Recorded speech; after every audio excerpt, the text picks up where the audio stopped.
Salve bando de loucos, aqui é o canal Corinthians 247, trazendo a elite das notícias do nosso todo-poderoso timão. Já senta o dedo no like, e se não for inscrito, certeza que é corno, bora pro vídeo. Se a Libertadores dos anos 1960 e 70, sem transmissão ao vivo e com árbitros sujeitos a muita pressão, era violenta como um faroeste, os jogos do Estudiantes de La Plata, rival do Corinthians na Sul-Americana hoje, 29, poderiam servir de inspiração para o cineasta Quentin Tarantino. O time argentino venceu 3 vezes seguidas a Libertadores, 1968 a 1970, e o título mundial de 1968, com um estilo de jogo implantado por Osvaldo Zubeldia, marcação dura, linha de impedimento muito bem treinada e apuro na bola parada, além de 2 conceitos, um deles futebolístico, a vitória começa pela defesa, e outro, nem tanto, o fundamental em um jogo de futebol é ganhar.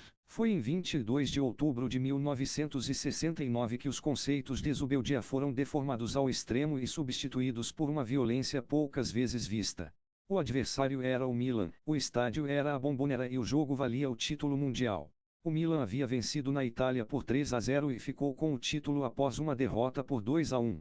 O jogo teve 2 argentinos expulsos, 3 levados à delegacia e presos e um argentino que jogava no Milan sendo liberado apenas após a intervenção do cônsul italiano em Buenos Aires. Mas, voltemos um pouco no tempo. Em 1965, o Estudiantes contratou o treinador Osvaldo Zubeldia.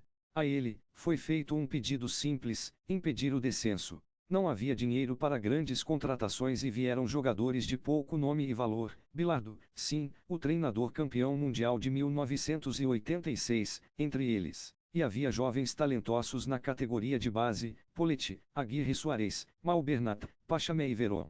Veron era Labrurra e pai de Joan Sebastián Veron, Labrujita, que teve sucesso enorme na seleção argentina e hoje é diretor do Estudiantes. Zubeldia foi além da manutenção. O Estudiantes foi sexto em 1966 e campeão em 1967, furando, pela primeira vez, a bola dos grandes, Boca, River, Racing, Independiente e San Lorenzo.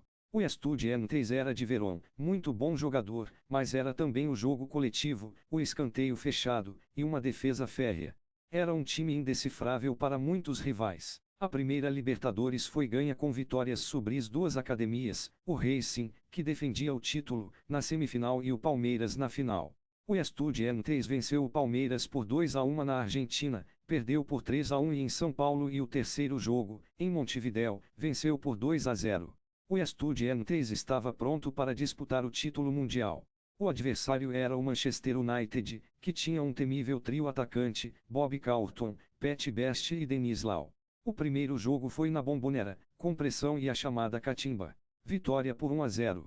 Os ingleses não gostaram e seus torcedores recepcionaram os jogadores do Estudiantes com gritos de animais.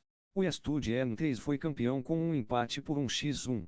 O bi da Libertadores veio com 4 jogos, 2 vitórias por 3-1 sobre a Universidade Católica e outras 2 sobre o Nacional do Uruguai, 1-0 e 2-0.